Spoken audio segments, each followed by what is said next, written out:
कहां से आ रहा है संधारित्र वाले चैप्टर में से, कौन कौन से फॉर्मूला इसके अंदर अप्लाई हो रहे हैं, तो वो सारी चीजें नहीं पता चलती थी। तो हमारे पास क्या है कि हमारे पास नया नया पैटर्न बनना है। नया नया पैटर्न क्या है? नया नया पैटर्न है कि हमारे पास हर साल संधारित्र से एक क्वेश्चन इस तरीके का आ रहा है कि जो मतलब पहले नहीं बताया गया या टीचर्स के द्वारा पढ़ाया नहीं गया।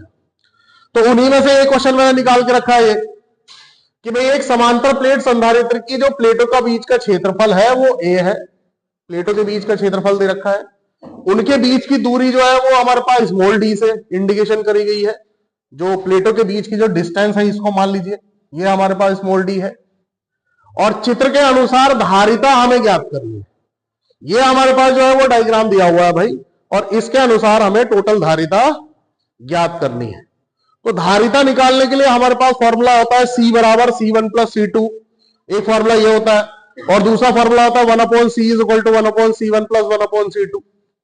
श्रेणी क्रम में अगर जोड़ते हैं तो 1/C1 प्लस 1/C2 जोड़ता है, और समांतर क्रम में जोड़ते हैं तो C1 प्लस C2 के अनुसार जोड़ लेते हैं हम लोग।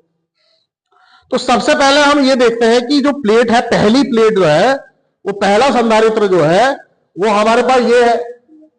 अब इसके लिए अगर धारिता का फॉर्मूला पूछा जाए, तो इसके लिए अगर धारिता का सूत्र देखा जाए तो धारिता का सूत्र क्या हो जाएगा? आंसर में देखें,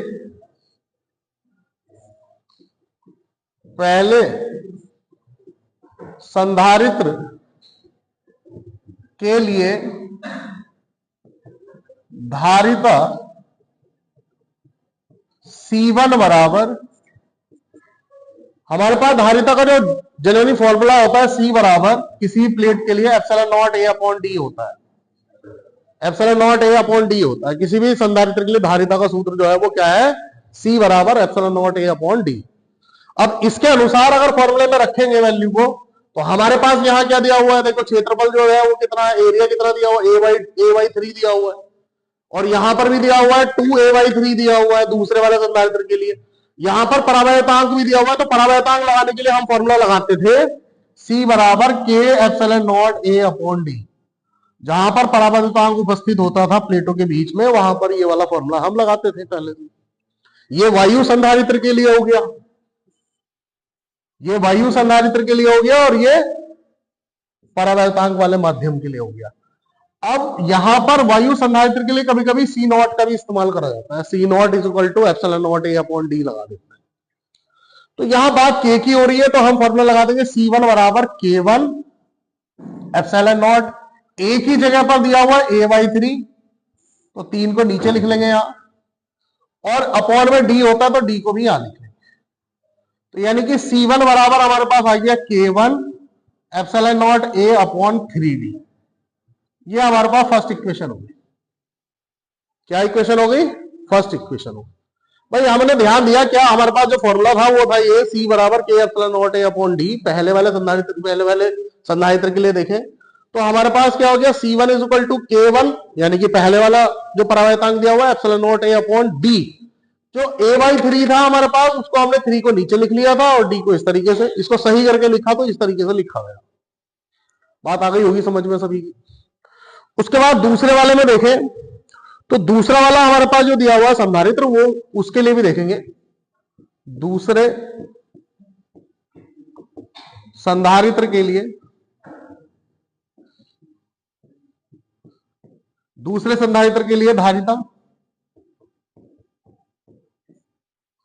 ठीक है जी, दूसरे संधारित्र के लिए धारिता हो जाएगी C2 इज इक्वल टू, हम यहां लगा सकते हैं K2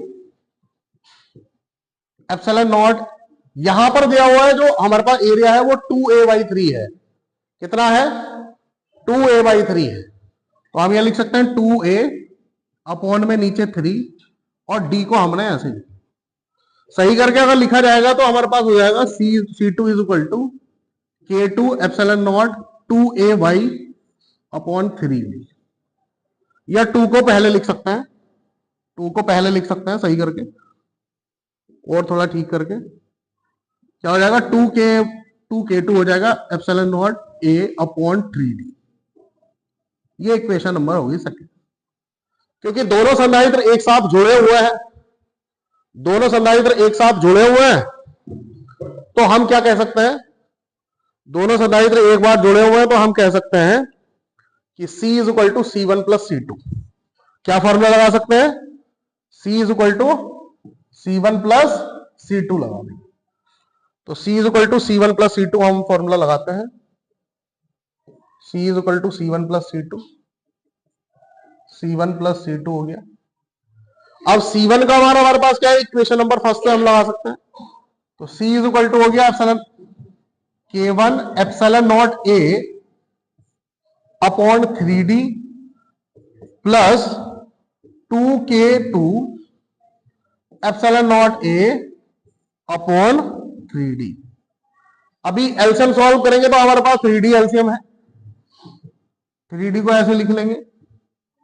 ऊपर क्या आ गया हमारे पास? K1 epsilon not A plus, इसको पूरा करके लिख लेंगे, 2K2 एप्सिलॉन नॉट A। अब यहां से आप क्या कॉमन निकाल सकते हैं? एप्सिलॉन नॉट A कॉमन आ जाएगा। अंदर क्या बचेगा? K1 प्लस 2K2 अपॉन में नीचे 3D, और ये इसका क्या आ जाएगा? आंसर हो जाएगा। और मात्रा जरूर लिखेंगे यहां पे, फैराड। बंद कर दिया था। तो C इज इक्वल टू, हमने यहां से एक बार ध्यान देते हैं जरा सही से। C इज इक्वल टू आ गया C1 प्लस C2, और C का मान हमने यहां से उठा करके रखा फर्स्ट वाले से, और C2 का मान उठा करके रखा। ठीक है, दोनों को एक साथ जोड़ा, जोड़ने के बाद हमने जो भी हमारे पास एलसीएम था उसको सॉल्व करके ये वैल्यू निकाली। ठीक है, बता देंगे।